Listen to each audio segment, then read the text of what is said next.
Here is a different type of differential equation. It certainly is first order, but if I can massage a differential equation to look just like this, I would subclassify it as first order linear.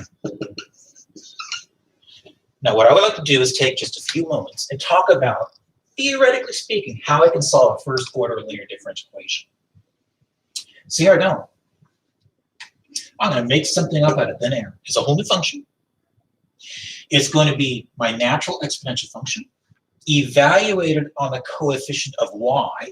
There is my y. Its coefficient is this expression in x. Now, I typically label this I or I of x because I refer to this as my integrating factor. Now, there are books out there you can look at that are pretty thick, that just simply has one integrating factor after another that you can use to solve differential equations if they're in a very particular form. I'm only looking at one kind of integrating factor, and we're going to stop here with our discussion of differential equations. But give me a moment. I want to show you why this is such a beautiful integrating factor. Check out what happens when I multiply both sides by it.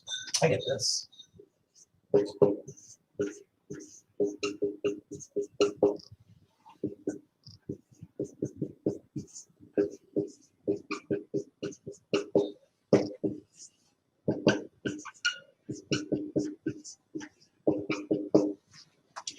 Now, if you look very, very carefully at the left-hand side of this differential equation, something really nice happens.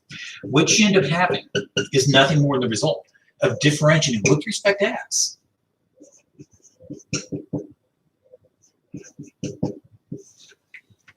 Our dependent variable and our integrating factor. If you don't see it, let me discuss it.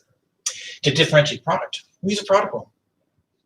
To differentiate this product, I get the first derivative, there it is, times the second as is don't touch, got it, plus the first as is don't touch, there it is, times the derivative second, but the derivative of e anything is itself. But the chain rule says multiplied by the derivative of the input of e, but the derivative of the antiderivative of p of x is just p of x. Of course, I got to remember that technically speaking, I was just rewriting the left-hand side of the section. I didn't differentiate both sides, so I still have the right-hand side as is. My goodness. Now, if I undo this differentiation process, I'm left with this. Oh, those darn phones.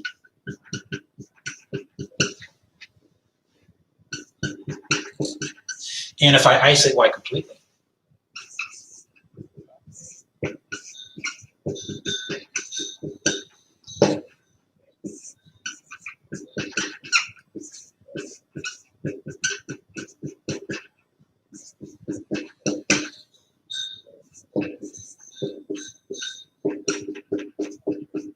I'm impressing upon you that I do have the mathematical ability to actually solve for y completely. I admit, I solve for y up to the evaluation of some integrals all over the place, but the point is I solved DE, theoretically speaking. Now, don't get too hung up on all the details of what I've just done here on the board. To be honest with you, I'm not needing you to show much at all. If you have a differential equation already in this form, because of what I've theoretically proven to you, I expect you to jump right down to this line, and your life's going to be a piece of cake, and you will see that with my next example.